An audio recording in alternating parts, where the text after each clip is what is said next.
इंसान मेहनत तभी कर पाता है जब उसके दिमाग में विचार सकारात्मक हो। अगर विचार सकारात्मक नहीं होंगे तो इंसान कभी भी ज्यादा मेहनत नहीं कर पाएगा, वह आधे में ही हार मान जाएगा।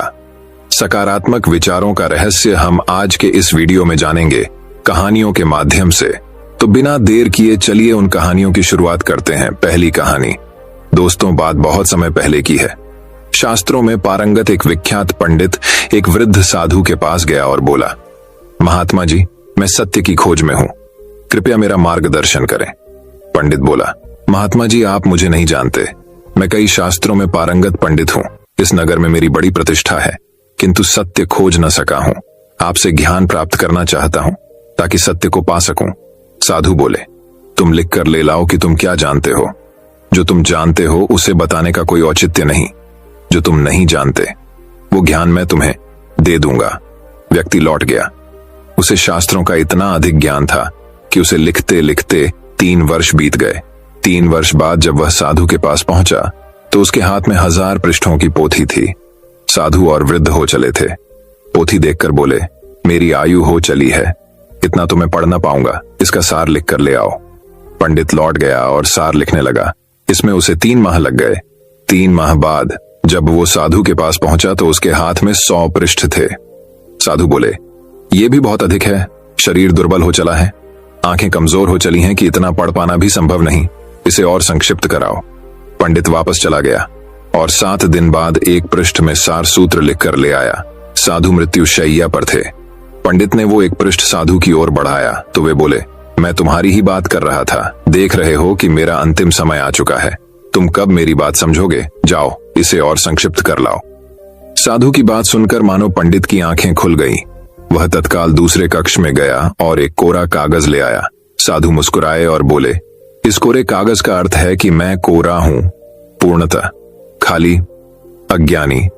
अब तुम मेरा ज्ञान प्राप्त करने के योग्य हुए। शिष्य वह है जो गुरु के समक्ष ये भाव रखे कि वह कुछ नहीं जानता। जो सर्वज्ञानी हो उसे गुरु की क्या आवश्यकता। साधु ने उसे जीवन के सत्य का ज्ञान दिया और प्राण त्याग दिए। दोस्तों, इस कहानी से हमें यह सीख मिलती है मित्रों, ज्ञान सदा अज्ञानी बनकर ही प्राप्त किया जाता है। तो दोस्तों चलिए अब हमारी दूसरी कहानी की शुरुआत करते हैं। दूसरी कहानी दोस्तों दूसरी कहानी कुछ इस प्रकार शुरू होती है। एक शहर में एक आलीशान और शानदार घर था। वह शहर का सबसे खूबसूरत घर माना जाता था। लोग उसे देखते तो तारीफ किए बिना नहीं रह पाते। एक बार घर का मालिक किसी काम से कुछ दिनों के लिए शहर से बाहर चला गया। कुछ दिनों बाद जब वह वापस लौटा तो देखा कि उसके मकान से धुआं उठ रहा है। करीब जाने पर उसे घर से आग की लपटें उठती हुई दिखाई पड़ी। उसका खूबसूरत घर जल रहा था। वहां तमाशबीनों की भीड़ जमा थी जो उस घर के जलने का तमाशा देख रही थी। अपने खूबसूरत घर को अपनी ही आंखों के सामने जलता हुए देख वह व्यक्ति चिंता में पड़ गया। उसे समझ नहीं आ रहा था कि अब क्या करे, कैसे अपने घर को जलने से बचाए। वह लोगों से मदद की गुहार लगाने लगा कि वे किसी भी तरह उसके घर को जलने से बचा लें। उसी समय उसका बड़ा बेटा वहां आया और बोला, पिताजी घबराइए मत, सब ठीक हो जाएगा। इस बात पर कुछ नाराज होता हुआ पिता बोला, कैसे न घबराऊं, मेरा इतना खूबसूरत घर जल रहा है। बेटे ने उत्तर दिया, पिताजी माफ कीजिएगा, एक बात मैं आपको अब तक बता नहीं पाया था। कुछ दिनों पहले मुझे इस घर के लिए एक बहुत बढ़िया खरीदार मिला था। उसने मेरे सामने मकान की कीमत की 3 गुनी रकम का प्रस्ताव रखा। सौदा इतना अच्छा था कि मैं इनकार नहीं कर पाया और मैंने आपको बिना बताए सौदा तय कर लिया। यह सुनकर पिता की जान में जान आई। उसने राहत की सांस ली और आराम से यूं खड़ा हो गया जैसे सब कुछ ठीक हो गया हो। अब वह भी अन्य लोगों की तरह तमाशबीन बनकर उस घर को जलते हुए देखने लगा। तभी उसका दूसरा बेटा आया और बोला, पिताजी हमारा घर जल रहा है और आप हैं कि बड्ढे आराम से यहाँ खड़े होकर इसे जलता हुआ देख रहे हैं। आप कुछ करते क्यों नहीं बेटा, चिंता की बात नहीं है। तुम्हारे बड़े भाई ने ये घर बहुत अच्छे दाम पर बेच दिया है, अब ये हमारा नहीं रहा, इसलिए अब कोई फर्क नहीं पड़ता। पिता बोला, पिताजी भैया ने सौदा तो कर दिया था लेकिन अब तक सौदा पक्का नहीं हुआ है, अभी हमें पैसे भी नहीं मिले हैं। अब बताइए इस जलते हुए घर के लिए कौन पैसे देगा। यह सुनकर पिता फिर से चिंतित हो गया और सोचने लगा कि कैसे आग की लपटों पर काबू पाया जाए। वह फिर से पास खड़े हुए लोगों से मदद की गुहार लगाने लगा। तभी उसका तीसरा बेटा आया और बोला, पिताजी घबराने की सच में कोई बात नहीं है। मैं अभी उस आदमी से मिलकर आ रहा हूं जिससे बड़े भाई ने मकान का सौदा किया था। उसने कहा है कि मैं अपनी जुबान का पक्का हूं। मेरे आदर्श कहते हैं कि चाहे जो भी हो जाए अपनी जुबान पर कायम रहना चाहिए। इसलिए अब जो हो जाए, जबान दी है तो घर जरूर लूंगा और उसके पैसे भी दूंगा। पिता फिर से चिंता मुक्त हो गया और घर को जलते हुए देखने लगा। दोस्तों, इस कहानी से हमें यह सीख मिलती है कि मित्रों, एक ही परिस्थिति में व्यक्ति का व्यवहार भिन्न भिन्न हो सकता है और यह व्यवहार उसकी सोच के कारण होता है। उदाहरण के लिए जलते हुए घर के मालिक को ही लीजिए। घर तो वही था जो जल रहा था, लेकिन उसके मालिक की सोच में कई बार परिवर्तन आया और उस सोच के साथ उसका व्यवहार भी बदलता गया। असल में जब हम किसी चीज से जुड़ ढह जाते हैं तो उसके छिन जाने पर या दूर जाने पर हमें दुख होता है, लेकिन यदि हम किसी चीज को खुद से अलग कर देखते हैं तो एक अलग सी आजादी महसूस करते हैं और दुख हमें छूता तक नहीं है। इसलिए दुखी होना और ना होना पूर्णतः हमारी सोच और मानसिकता पर निर्भर करता है। सोच पर नियंत्रण रखकर या उसे सही दिशा देकर हम बहुत से दुखों और परेशानियों से न सिर्फ बच सकते हैं बल्कि जीवन में नई ऊंचाइयां भी प्राप्त कर सकते हैं। तो दोस्तों, चलिए अब हमारी तीसरी कहानी की शुरुआत करते हैं। तीसरी कहानी, एक गांव में रहने वाले जौहरी परिवार पर दुखों का पहाड़ टूट पड़ा जब जौहरी चल बसा। परिवार में अब जौहरी का 16-17 बरस का लड़का और पत्नी रह गए। घर की आर्थिक स्थिति दिनों दिन खराब होती जा रही थी। एक दिन मां ने बेटे को अपने पास बुलाया और संदूक से निकालकर नीलम का हार देकर कहा, बेटा, अब इसे बेचने के सिवा और कोई चारा नहीं। इसे लेकर अपने चाचा जी के पास चले जा। उनसे कहना कि इसे बेचने में हमारी मदद कर दें। लड़का नीलम का हार लेकर चाचा के पास गया और उन्हें हार देकर मां की बात दोहरा दी। लड़के का चाचा भी जौहरी था। उसने हार अपने हाथ में लिया और उसे जांचने परखने के बाद बोला, बेटा, चाहूं तो मैं ये हार अभी बेच दूं, पर बाजार मंदा होने से सही दाम न मिल सकेंगे। मेरी मानो तो कुछ दिन रुक जाओ। अभी मैं तुम्हें कुछ पैसे दे देता हूं, इससे कुछ दिनों तक घर चलाओ। और हां, कल से मेरे काम में मेरी मदद करो और काम भी सीखो। लड़का नीलम का हार और चाचा के दिए पैसे लेकर लौट गया। अगले दिन से वह रोज चाचा की दुकान पर हीरे, जवाहरात और रत्नों की परख का काम सीखने लगा। साल भर में वो रत्नों की परख में इतना पारंगत हो गया कि उस गांव में ही नहीं, आसपास के गांव में भी उसका नाम हो गया। दूर दूर से लोग रत्नों की परख के लिए उसके पास आने लगे। एक दिन चाचा ने उससे कहा, बेटा, ऐसा करो, अपनी मां का नीलम का हार ले आओ। अब मंदी रही नहीं, हमें उसके अच्छे दाम मिल जाएंगे। घर जाकर लड़के ने मां से नीलम का हार मांगा और खुद ही उसे परखने लगा। परखने पर उसे पता चला कि वो हार तो नकली है। अगले दिन वह खाली हाथ चाचा के पास पहुंचा। चाचा ने पूछा, बेटा, तुम हार नहीं लाए? लड़के ने कहा, चाचा जी, वो हार तो नकली था।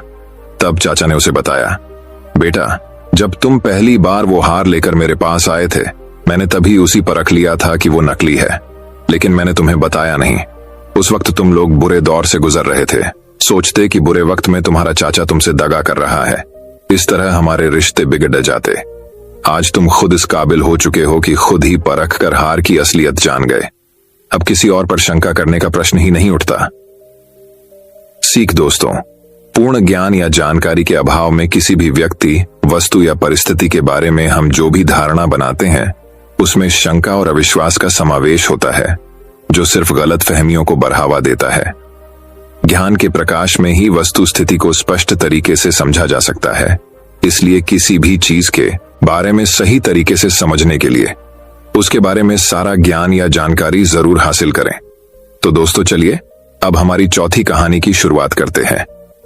चौथी कहानी, एक राज्य में एक राजा का शासन था। वह कीमती वस्त्रों, आभूषणों और मनोरंजन में अत्यधिक धन खर्च कर दिया करता था, परंतु दान धर्म में एक दमद्दी खर्च नहीं करता था।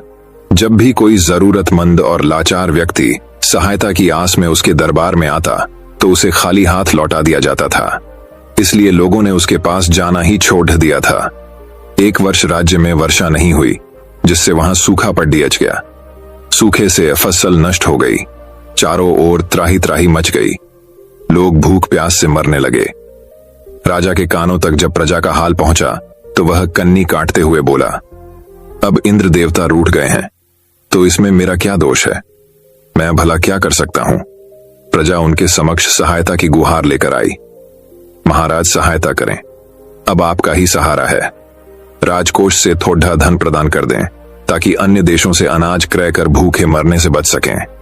राजा उन्हें दुत्कारते हुए बोला, जाओ अपनी व्यवस्था स्वयं करो। आज सूखे से तुम्हारी फसल नष्ट हो गई, कल अतिवृष्टि से हो जाएगी और तुम लोग ऐसे ही हाथ फैलाए मेरे पास आ जाओगे। तुम लोगों पर यूं ही राजकोष का धन लुटाता रहा तो मैं कंगाल हो जाऊंगा। जाओ यहां से। दुखी मन से लोग वापस चले गए, किंतु समय बीतने के साथ सूखे का प्रकोप बढ़ता चला गया। अन्न के एक एक दाने को मोहताज हो जाने पर लोगों के पास कोई चारा नहीं रहा और वे फिर से राजा के पास पहुंचे। सहायता की याचना करते हुए वे बोले, महाराज हम लाचार हैं, खाने को अन्न का एक दाना नहीं है। राजकोष से मात्र 10,000 रुपए की सहायता प्रदान कर दीजिए। आजीवन आपके आरणी रहेंगे। 10,000 रुपए, जानते भी हो कि ये कितने होते हैं। इस तरह मैं तुम लोगों पर धन नहीं लुटा सकता। राजा बोला, महाराज राजकोष स्वीकार है और 10,000 रुपए एक बूंद दे देने से सागर थोड़े ही खाली हो जाएगा।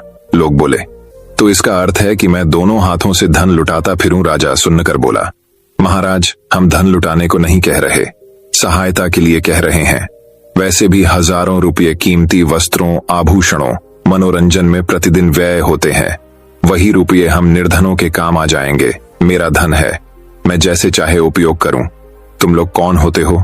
मुझे ज्ञान देने वाले, तत्काल मेरी दृष्टि से दूर हो जाओ, अन्यथा कारागार में डलवा दूंगा। राजा क्रोधित होकर बोला। राजा का क्रोध देख लोग चले गए। दरबारी भी राजा का व्यवहार देख दुखी थे। ऐसी आपदा के समय प्रजा अपने राजा से आस न रखे तो किससे रखे?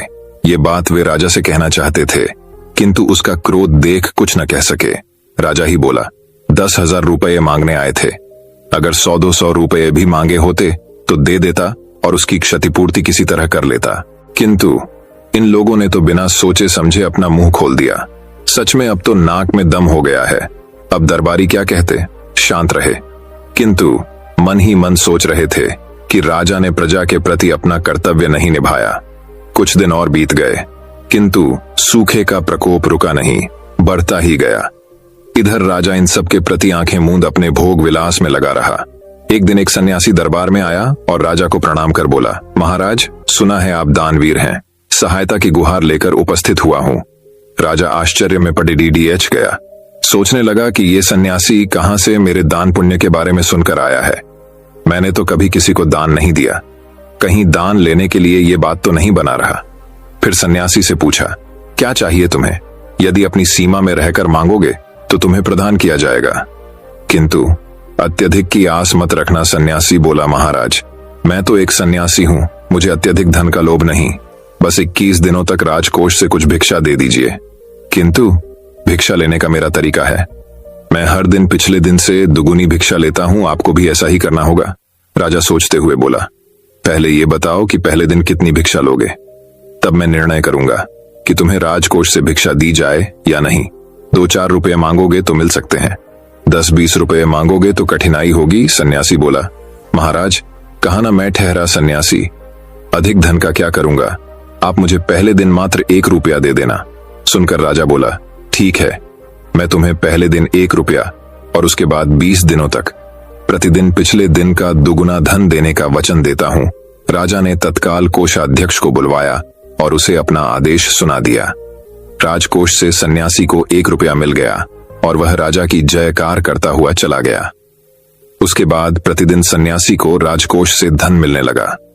कुछ दिन बीतने के बाद राज भंडारी ने हिसाब लगाया तो पाया कि राजकोष का धन कम हुए जा रहा है और इसका कारण सन्यासी को दिया जाने वाला दान है।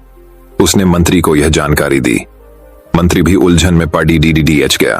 वह बोला, यह बात हमें पहले विचार करनी चाहिए थी, अब क्या कर सकते हैं, ये तो महाराज का आदेश है, हम उनके आदेश का उल्लंघन कैसे कर सकते हैं। राज भंडारी कुछ नहीं बोला। कुछ दिन और बीते और राजकोष से धन की निकासी बढ़ने लगी तो वह फिर से भागा भागा मंत्री के पास पहुंचा और बोला, मंत्री जी इस बार मैंने पूरा हिसाब किया है, वह हिसाब लेकर ही आपके पास उपस्थित हुआ हूं। मंत्री ने जब हिसाब देखा तो चकित रह गया। उसके माथे पर पसीना आ गया। उसने पूछा, क्या यह हिसाब सही है? बिल्कुल सही, मैंने कई बार स्वयं गणना की है, राजभंडारी बोला। इतना धन चला गया है और अभी 21 दिन होने में बहुत समय है। 21 दिनों बाद क्या स्थिति बनेगी, जरा बताओ तो, भंडारी बोला। वह हिसाब तो मैंने नहीं लगाया है, तो तत्काल हिसाब लगाकर मुझे बताओ, मंत्री ने आदेश दिया। भंडारी हिसाब करने लगा और पूरा हिसाब करके बोला, मंत्री जी, 21 दिनों में सन्यासी की दान की रकम 10,48,576 रुपये होगी। क्या? मंत्री बोला, तुमने सही हिसाब तो लगाया है? इतना धन सन्यासी ले जाएगा तो राजकोष खाली हो जाएगा। हमें तत्काल ये जानकारी महाराज को देनी होगी। वे तत्क्षण राजा के पास पहुंचे और पूरा हिसाब उसके सामने रख दिया। राजा ने जब हिसाब देखा तो उसे चक्कर आ गया। फिर खुद को संभालकर वह बोला, ये सब क्या है? मंत्री बोला, सन्यासी को दान देने के कारण राजकोष खाली हो रहा है। राजा बोला, ऐसा कैसे हो सकता है? मैंने तो उसे बहुत ही कम धन देने का आदेश दिया था। मंत्री बोला, महाराज, वह सन्यासी बहुत चतुर निकला।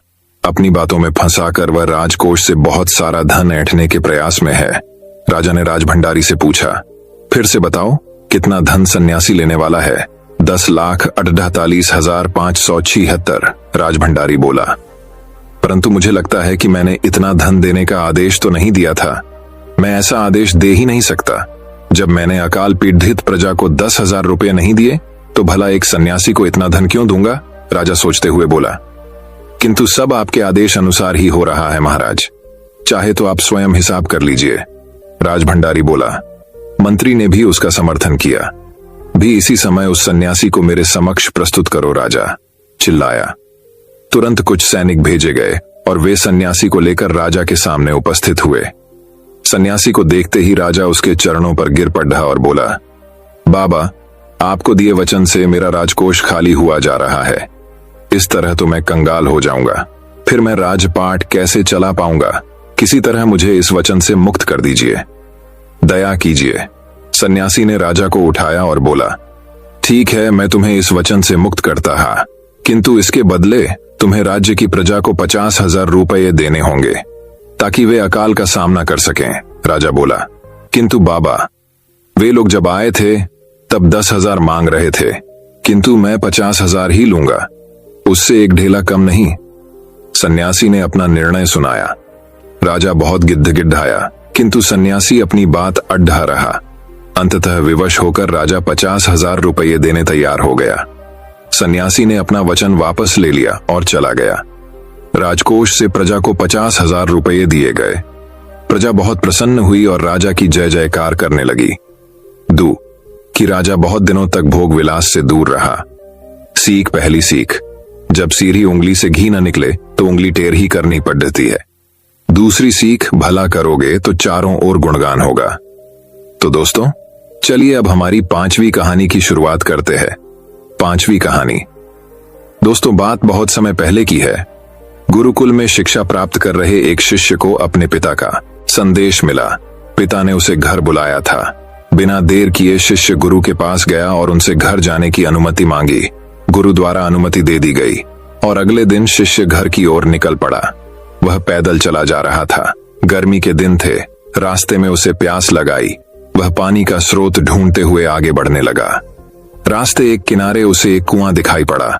उसने कुएं से पानी निकाला और अपनी प्यास बुझाई। उस कुएं का पानी शीतल और मीठा था। शिष्य उसे पीकर तृप्त हो गया।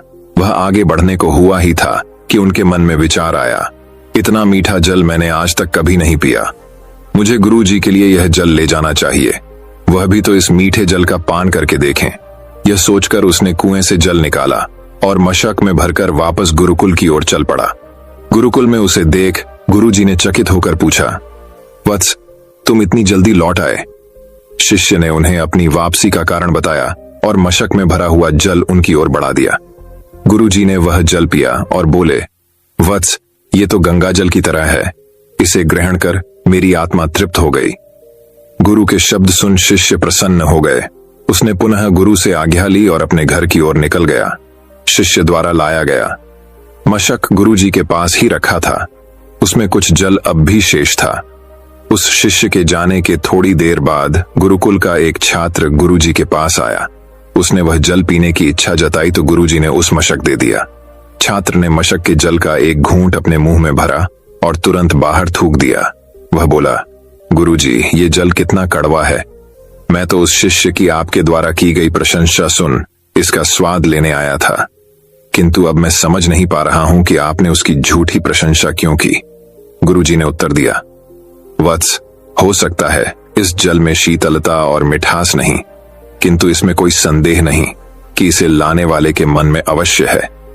जब उसने वह जल पिया तो मेरे प्रति मन में उमड़े प्रेम के कारण वह मशक में जल भरकर गुरुकुल वापस लौट आया ताकि मैं उस जल की मिठास का अनुभव कर सकूं। मैंने भी जब इस जल को ग्रहण किया तो इसका स्वाद मुझे ठीक नहीं लगा, किंतु मैं उस शिष्य के हृदय में उमड़े प्रेम को देखते हुए उसे दुखी नहीं करना चाहता था, इसलिए मैंने इस जल की प्रशंसा की। यह भी संभव है कि मशक के साफ न होने के कारण जल का स्वाद बिक गया हो और वह वैसा न रहा हो जैसा कुएं से निकाले जाते समय था। जो भी हो, मेरे लिए वह मायने नहीं रखता। जो मायने रखता है वह है उस शिष्य का मेरे प्रति प्रेम। उस प्रेम की मिठास मेरे लिए जल की मिठास से अधिक महत्वपूर्ण है। दोस्तों, यह कहानी हमें यह शिक्षा प्रदान करती है कि हमें किसी भी घटना का सकारात्मक पक्ष देखना चाहिए।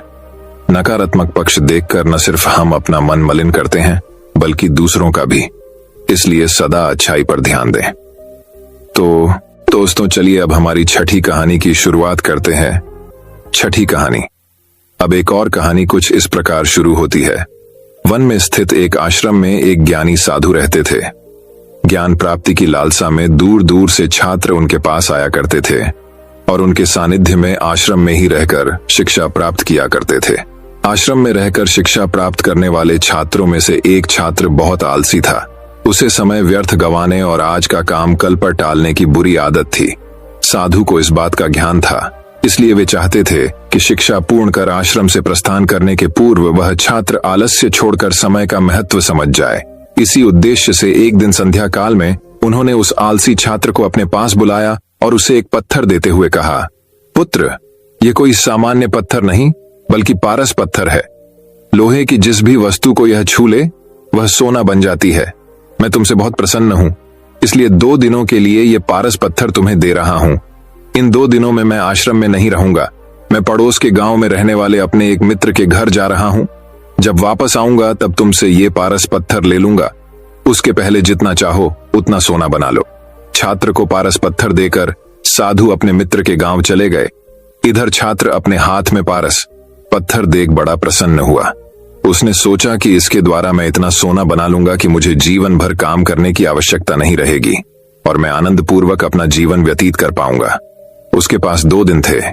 उसने सोचा कि अभी तो पूरे 2 दिन शेष हैं। ऐसा करता हूं कि एक दिन आराम करता हूं, अगला पूरा दिन सोना बनाता रहूंगा। इस तरह एक दिन उसने आराम करने में बिता दिया। जब दूसरा दिन आया तो उसने सोचा कि आज बाजार जाकर ढेर सारा लोहा ले आऊंगा और पारस पत्थर से छूकर उसे सोना बना दूंगा।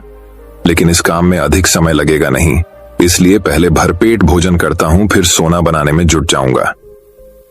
भरपेट भोजन करते ही उसे नींद आने लगी। ऐसे में उसने सोचा कि अभी मेरे पास शाम तक का समय है, कुछ देर सो लेता हूं। जागने के बाद सोना बनाने का काम कर लूंगा। फिर क्या, वह गहरी नींद में सो गया। जब उसकी नींद खुली तो सूर्य अस्त हो चुका था और 2 दिन का समय पूरा हो चुका था। साधु आश्रम लौट आए थे और उसके सामने खड़े थे। साधु ने कहा, पुत्र, सूर्यास्त के साथ ही 2 दिन पूरे हो चुके हैं। तुम मुझे वह पारस पत्थर वापस कर दो। छात्र क्या करता? आलस के कारण उसने अमूल्य समय व्यर्थ गंवा दिया था और साथ ही धन कमाने का एक अवसर भी। उसे अपनी गलती का एहसास हो चुका था और समय का महत्व भी समझ आ गया। वह पछताने लगा। उसने उसी क्षण निश्चय किया कि अब से वह कभी आलस नहीं करेगा। दोस्तों, यह कहानी हमें यह शिक्षा प्रदान करती है कि जीवन में उन्नति करना चाहते हैं तो आज का काम कल पर टालने की आदत छोड़ दें। समय अमूल्य है, इसे व्यर्थ ना गंवाएं, क्योंकि एक बार हाथ से निकल जाने के बाद समय कभी दोबारा वापस नहीं आता। तो दोस्तों, चलिए अब हमारी 7वीं कहानी की शुरुआत करते हैं। 7वीं कहानी, जिंदगी की परेशानियां। एक वक्त की बात है, एक गांव में एक 10 से 12 साल का लड़का अपने माता पिता के साथ रहता था। कई सालों के बाद वह लड़का अपने दादाजी के गांव जाता है। वहां जाकर वह हर समय अपने दादाजी के साथ खेलता है। खेलते खेलते एक दिन उसने अपने दादाजी से कहा कि दादाजी, जब मैं बड़ा हो जाऊंगा तो मैं बहुत ज्यादा सक्सेसफुल बनकर दिखाऊंगा। क्या आप मुझे कामयाब बनने के लिए कुछ तरीके बता सकते हैं? हेलो। उसके दादाजी मुस्कुराते हुए उसकी तरफ देखते हैं और उसे कहते हैं हाँ, और वह उसे एक पौधों की दुकान पर ले जाते हैं। यहाँ पर छोटे छोटे पौधे मिलते थे। वहां से उसके दादाजी 2 छोटे पौधे खरीदने हैं और वापस घर आ जाते हैं। घर आने के बाद वह उनमें से एक पौधे को बड़े से गमले में लगा देते हैं और उस गमले को घर के अंदर रख देते हैं और दूसरे पौधे को वह घर के बाहर लगा देते हैं। फिर वह अपने पोते से पूछते हैं कि वो तुम्हें क्या लगता है कौन सा पौधा फ्यूचर में अच्छे से बड़ा हो पाएगा। बच्चों ने थोड़ा सा सोचा और अपने दादाजी से कहा कि हमने घर के अंदर जो पौधा लगाया है वह अच्छे से बड़ा हो पाएगा, क्योंकि वह घर के अंदर हर प्रॉब्लम से बचा रहेगा। और जो पौधा हमने बाहर लगाया है उसे बहुत सी चीजों का खतरा है, जैसे कि सूरज की तेज करने, आंधी, तूफान, तेज बारिश और जानवरों से भी उस पौधे को खतरा है। उसके दादाजी ने मुस्कुराया और उससे कहा कि फ्यूचर में देखते हैं इन दोनों पौधों के साथ क्या होता है। फिर 4 साल बाद वह लड़का फिर से अपने दादाजी के घर जाता है। दादाजी को देखने के बाद वह फिर से उनसे पूछता है कि दादाजी, लास्ट टाइम मैंने पूछा था कि जिंदगी में सक्सेसफुल कैसे होते हैं, लेकिन आपने मुझे कुछ नहीं बताया था, लेकिन अब आपको मुझे बताना ही पड़ेगा। उसके दादाजी ने मुस्कुराते हुए उससे कहा जरूर, लेकिन सबसे पहले हम उन 2 पौधों को देखते हैं जो हमने कुछ साल पहले लगाया था। यह कहकर दादाजी उसे उसी जगह पर ले गए जहां उन्होंने घर के अंदर पौधा रखा था। उन्होंने देखा कि वह पौधा एक बड़ा पौधा बन चुका था। फिर वह उस जगह पर गए जहां उन्होंने दूसरे पौधे को बाहर लगाया था। उन्होंने देखा कि वह छोटा सा पौधा अभी बहुत बड़ा और विशाल पेड़ बन चुका था और उसकी जो टहनियां थी वह बहुत ही मजबूत और लंबी थी और उसका साया पूरे मैदान पर पड़ रहा था। अब उस लड़के के दादाजी ने उसकी तरफ देखा और उससे कहा कि अब बताओ कौन सा पौधा ज्यादा बड़ा और मजबूत हो चुका है, कौन सा पौधा ज्यादा सक्सेसफुल हुआ है। लड़के ने कहा वह पौधा जो हमने घर से बाहर लगाया था। लेकिन दादाजी, यह कैसे पॉसिबल है? इस पौधे ने कई डेंजर सिचुएशन सही होगी, इस पर कई प्रॉब्लम्स आई होंगी, लेकिन फिर भी यह पौधा इतना बड़ा पेड़ कैसे बन गया? उसके दादाजी ने उसकी तरफ देखा और कहा तुमने ठीक कहा, जो ख्वाजा हमने बाहर लगाया था उसने कई प्रॉब्लम सही होगी और उन्हीं प्रॉब्लम से लड़ते हुए वह इतना बड़ा और विशाल हो पाया है और अब वह जितना चाहे उतना अपनी टहनियों को बड़ा कर सकता है। और जो तूफान और तेज बारिश जैसी प्रॉब्लम्स हैं वह उसकी टहनियों को और भी मजबूत बनाती है और इसी वजह से आज वह एक बहुत विशाल पेड़ बन चुका है और अब ये सारी प्रॉब्लम्स उसके सामने छोटी है। फिर उसके दादाजी ने उसकी तरफ देखा और उससे कहा कि बेटा, एक चीज हमेशा याद रखना, जब तक तुम अपनी लाइफ में स्ट्रगल नहीं करोगे, जब तक तुम डिफिकल्टीज से नहीं गुजारोगे, तब तक तुम अपनी लाइफ में सक्सेस को हासिल नहीं कर सकते हो। अगर तुम अपनी लाइफ में हमेशा कंफर्टेबल चॉइस ही रखोगे तो तुम अपनी लाइफ में उतना तरक्की नहीं कर पाओगे जितना तुम कर सकते हो। और अगर तुम हर प्रॉब्लम के लिए तैयार रहोगे, हमेशा स्ट्रगल के लिए रेडी रहोगे, तो फिर किसी भी मंजिल को पाना तुम्हारे लिए नामुमकिन नहीं होगा और फिर बड़ी बड़ी प्रॉब्लम्स तुम्हें छोटी लगने लगेंगी। ये सुनने के बाद उसे लड़के ने एक गहरी सांस ली और फिर उसे विशाल और बड़े पेड़ की तरफ वह देखने लगा। उसके दादाजी के शब्द उसके दिमाग में घूम रहे थे। दोस्तों, प्रॉब्लम्स, रुकावट और डिफिकल्टी, इन चीजों को हम अपनी जिंदगी के दुश्मन समझते हैं, लेकिन यही रुकावटें, यही डिफिकल्टी हमें स्ट्रांग बनती है और हमारी जिंदगी में हमें ज्यादा सक्सेसफुल बनाती है। किसी ने कहा है कि अगर तुम्हारे लाइफ में कोई प्रॉब्लम नहीं आ रही है तो समझ जाओ कि आप गलत ट्रैक पर हो। तो दोस्तों, चलिए अब हमारी 8वीं कहानी की शुरुआत करते हैं। 8वीं कहानी। एक समय का बात है, एक आदमी ट्रेन से कहीं जा रहा था। उसके पास कीमती हीरो की पोटली थी। उस आदमी को 2 दिन और 2 रात ट्रेन में गुजारने थे, क्योंकि उतना उसको सफर करना था और उसे कहीं पहुंचना था। सफर के पहले ही दिन एक चोर की नजर उस आदमी के हीरो की पोटली पर पड़ गई। अब चोर ने दिमाग लगाया और एक बड़ा सा बैग लेकर उसे आदमी के पास जाकर बैठ गया और उस आदमी से मीठी मीठी बातें करने लगा। चोर ने सोचा कि रात में जब सब सो जाएंगे तो मैं चुपके से उठकर उन हीरे को चुरा लूंगा। ये सोचकर चोर बड़ा ही खुश होने लगा। जब शाम का वक्त हुआ, 7 या 8 बज रहे थे, तब चोर सो गया। क्योंकि उसे रात में जागना था और हीरे चुराने थे, इसीलिए वो जल्दी से सो गया। जब उस आदमी की सोने का वक्त आया, उस आदमी ने चुपके से अपने हीरो की पोटली अपने बैग में से निकालकर उसके पास जो आदमी सोया था उसके बैग में डाल दी। और उस आदमी के पास कौन सोया हुआ था? वह चोर ही सोया हुआ था। यह सब करने के बाद वह आदमी आराम से सो गया। रात के जब 2-3 बज रहे थे तब वो चोर उठा और उसने देखा सब लोग सो गए हैं। फिर उसने उस आदमी के बैग को अपनी तरफ खींचा और उस बैग को पूरा चेक कर लिया। उस बैग में कुछ नहीं मिला। वह परेशान हो गया। सारी रात उसे आदमी के बैग को चेक करने के बाद जब उसे कुछ ना मिला तब उसने देखा कि सुबह के 4 बज रहे थे। तब वह सो गया। उसके सोने के बाद वह आदमी उठा। उसने अपने हीरो की पोटली उस चोर की बैग से निकालकर अपने बैग में वापस रख ली। जब सुबह हुई और वो चोर सोकर उठा, उसने देखा कि हीरो की पोटली तो उस आदमी के पास ही है। उसे लगा कि मैं रात मैंने कुछ गड़बड़ की है, शायद उस आदमी के बैग को अच्छे से चेक नहीं किया। उसने फिर से प्लान बनाया कि इस रात बैग को अच्छे से चेक करना पड़ेगा। वह चोर फिर से शाम होती ही 7 बजे जल्दी से सो गया और उस आदमी ने फिर से अपने हीरो की पोटली को अपने बैग से निकालकर उस चोर के बैग में डाल दी। चोर रात में फिर से उठा, उस आदमी के बैग को खींचा, फिर से ढूंढने लगा, लेकिन हीरे नहीं मिले। वह परेशान होकर फिर से सो गया। वह आदमी सुबह के 5 बजे उठा, अपनी हीरो की पोटली चोर की बैग से निकलकर अपने बैग में वापस डाल दिया। जब सुबह हुई, स्टेशन आया। वह आदमी स्टेशन पर उतरा तो चोर उसके पास आकर कहने लगा, मैं जिंदगी में कभी चोरी नहीं करूंगा, बस मुझे इतना बता दो कि हीरो की पोटली रखी कहां थी। उस आदमी ने कहा, अरे मूर्ख, तू अपना सुख दूसरों की तरफ ढूंढ रहा था। अगर तू खुद के अंदर जाता तो तुझे सुख जरूर मिलता। अगर तू अपने गिरेबान में झांकता तो तुझे पता चलता कि तू चोर नहीं मालिक था। वो हीरो की पोटली तेरे ही पास थी। दोस्तों, इस कहानी से हमें बहुत बड़ी सीख मिलती है। हमेशा अपना सुख दूसरों की तरफ ढूंढते रहते हैं और बहुत से लोग हमारी जिंदगी में आते जाते रहते हैं। कोई हमें सुख देता है तो कोई हमें दुख देता है।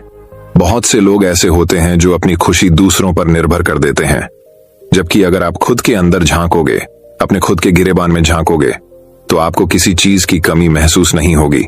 बस आपको सब कुछ मिलेगा।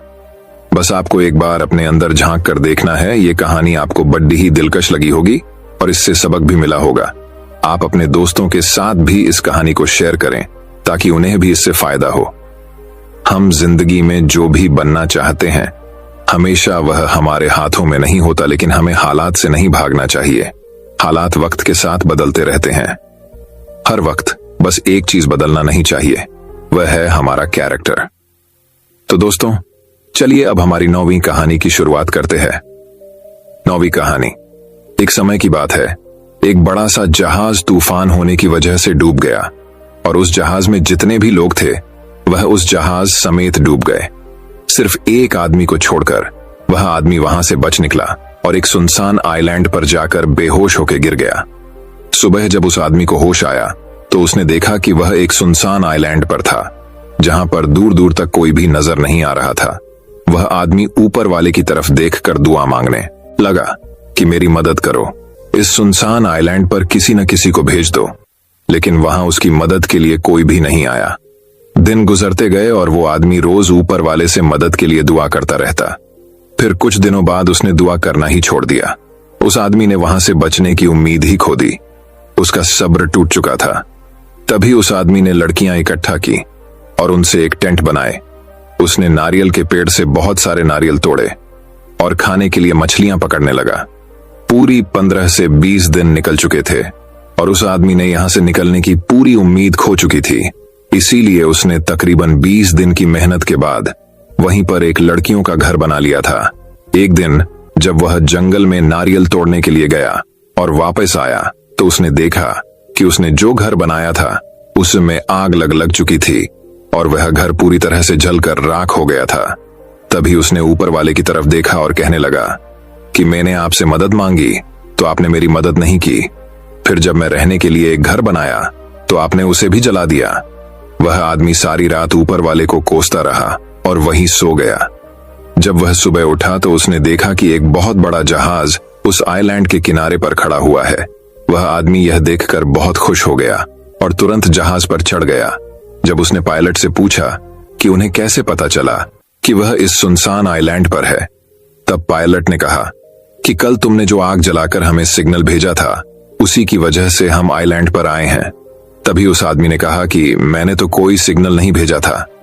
तभी वह आदमी सोचने लगा और उसे याद आया कि रात में जो उसका टेंट जल गया था, जो उसने घर बनाया था जो जल चुका था, शायद उसी की वजह से ये लोग यहां पर आए हैं।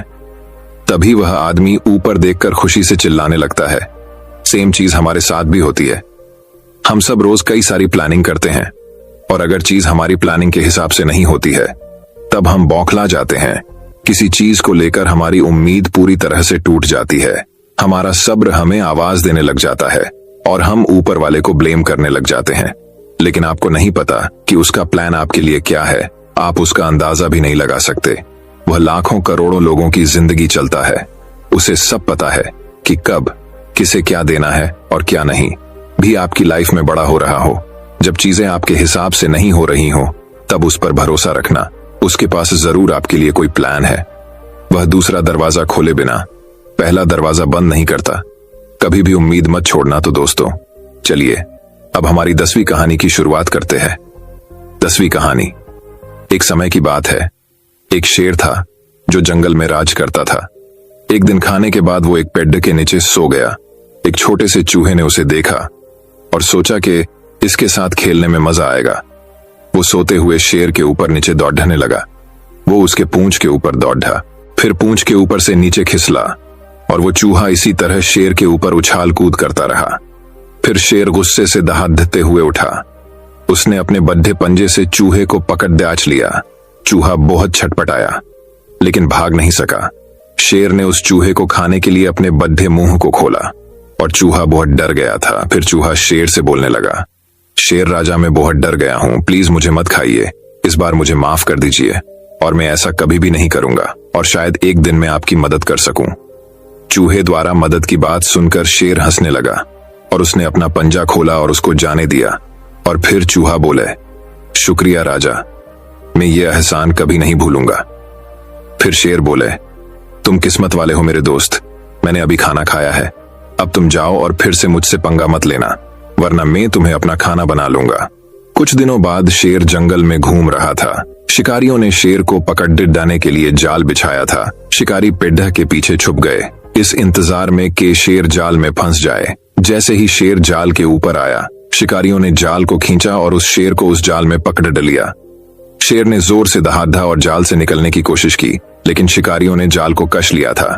फिर वो शिकारी गांव वापस चले गए ताकि गाड़ी लेके आ सके उस शेर को लेने के लिए। और शेर जोर जोर से दहा रहा था और चूहे समेत जंगल के सभी जानवर शेर का दहा सुने। फिर चूहा बोलता है, राजा मुश्किल में है, मुझे मदद करनी होगी। चूहा दौड़ते शेर के पास पहुंच गया। फिर बोला, घबराइए मत शेर राजा, मैं आपको इस जाल के चंगुल से अभी छुड़ाता हूं। चूहा जाल के ऊपर चरीच गया और फिर अपनी दांतों से उस जाल के रस्सी को कुतरने लगा। आखिर में उसने शेर को जाल से छुड़ा लिया। तभी शेर को यह एहसास होता है कि एक छोटा सा चूहा भी बहुत मदद कर सकता है, यानी काम आ सकता है। फिर शेर उस चूहे से बोलता है, शुक्रिया मेरे चूहे दोस्त, मैं तुम्हें कभी तंग नहीं करूंगा। तुम अब खुशी से मेरे जंगल में रहो। तुमने राजा की जान बचाई है, तुम अब इस जंगल के राजकुमार हो। फिर चूहा बोलता है, शुक्रिया राजा जी, अब मैं चलता हूं, फिर और कभी मिलेंगे। फिर शेर बोलता है, अरे अरे कहां जा रहे हो? क्या तुम मेरे ऊपर खेलना नहीं चाहते और मेरे पूंछ से फिसलना?